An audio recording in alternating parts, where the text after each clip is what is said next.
जलन, मुझे पता नहीं था मैं कुछ ऐसा करूंगी। Listenable and heart touching story. Aditi अपने नेचर के एक पहलू के बारे में बताने जा रही थी जो उसे भी पहले पता नहीं था। उसकी बेस्ट फ्रेंड सौम्या थी। उन दोनों की दोस्ती बहनों से भी ज्यादा थी। दोनों हमेशा सोचा करती थी कि वे एक ही घर में शादी करेंगे ताकि कोई उन्हें अलग ना कर सके। उनके घर वाले उनको ज्यादा मानते थे। बस समझो कि उसका घर मेरा और मेरा घर उसका है। फिर अदिति के लिए एक अच्छा रिश्ता आया। उस लड़के का नाम मानव था। वह अच्छी नौकरी करता था, इसीलिए घर वाले पहली बार में ही उसे पसंद कर लिए थे और उन्होंने अदिति से कहा कि एक बार मानव से मिलने जाए। अदिति अकेले नहीं जाना चाहती थी, इसीलिए उसने सौम्या को साथ ले जाने का फैसला किया। वो बोली, पागल है तू, डेट पर जा रही है, मैं क्या करूंगी वहाँ, कबाब में हड्डी बनूं? वह मान गई और हम तीनों मिलने चले गए। घर वालों को कोई एतराज नहीं था क्योंकि सौम्या मेरी दोस्त ही थी। हम मानव से एक रेस्टोरेंट में मिले। मानव हम दोनों को पसंद आए। सौम्या को तो इतने पसंद आए कि वो उसे जीजू बोलने लगी। मानव और सौम्या का स्वभाव एक जैसा ही था, इसीलिए वह मुझे भी पसंद आए। शादी जल्दी में हो गई और मानव की नौकरी हमारे शहर में ही थी। उन्होंने एक नया फ्लैट ले लिया, पर फैमिली अभी भी पुराने घर में ही रहा करती थी। शादी के बाद भी मुझे घर वालों और सौम्या से मिलने में कोई प्रॉब्लम नहीं होती थी। सौम्या आए दिन हमारे यहाँ मिलने आया करती थी,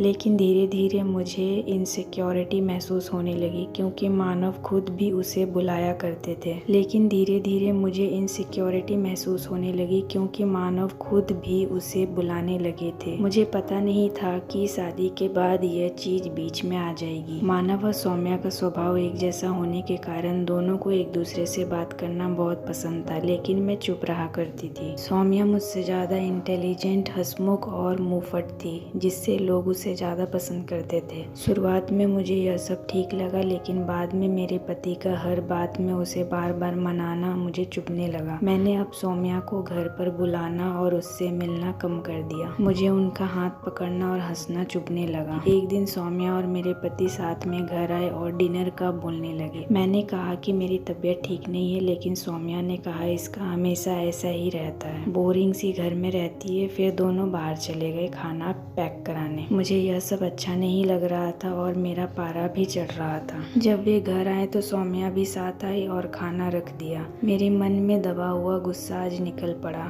फिर मैंने गुस्से से कहा कि क्यों जा रही हो, यहीं सो जाना हम दोनों के बीच में। लेकिन सौम्या हंसते हुए इसे मजाक में लिया, फिर वहाँ से चली गई। मानव ने कहा कि यह क्या तरीका है बात करने का। मैंने कहा उसकी फिक्र आप मत करे, वह मेरी दोस्त है। हम दोनों आपसे एक ही साथ मिले थे ना। अगर आपको वह ज्यादा पसंद थी तो उसी से शादी करनी चाहिए थी ना, मुझसे क्यों की? मानव ने कहा कि तुम भी उसी सोच की निकली और तुम दोनों ने ही तय किया था कि शादी के बाद भी अलग नहीं होना। तुमने दोस्ती को मजबूत रखने के लिए उसे साथ लाया और उसने भी हाँ कहा। फिर तुमने मुझसे शादी की। उस समय मुझे जो सही लगा मैंने किया। अगले दिन सुबह से मानव ने मुझसे बात नहीं की और सौम्या का भी फोन नहीं आया। कुछ दिनों तक उनका मूड खराब रहा, लेकिन सब सही हो गया। लेकिन अब उनके मुंह से सौम्या का नाम तक नहीं निकलता। करीब 3 महीने हो गए, सौम्या का ना कोई कॉल आया और ना वो खुद आई। एक दिन जब वे ऑफिस गए थे तब सौम्या फ्लैट पर आकर अपने दिल की बात कही कि उसने अनजाने में मेरा दिल दुखाया है। उसने कहा कि वह शादी के पहले भी अदिति को अच्छे से जानती है और वह अपनी तकलीफ मन में ही छुपा कर रखती है। उसने कहा कि दोस्त की जगह अलग होती है और प्यार की अपनी जगह होती है। मुझे इस तरह तेरी जिंदगी में नहीं घुसना चाहिए था और वह अब अपनी गलती मानती है। मैंने तुम्हारी चीजों पर अपना हक समझा, तुम्हारी फैमिली को अपना माना, लेकिन शायद मुझे तुम्हारी इस जिंदगी से दूर रहना चाहिए था।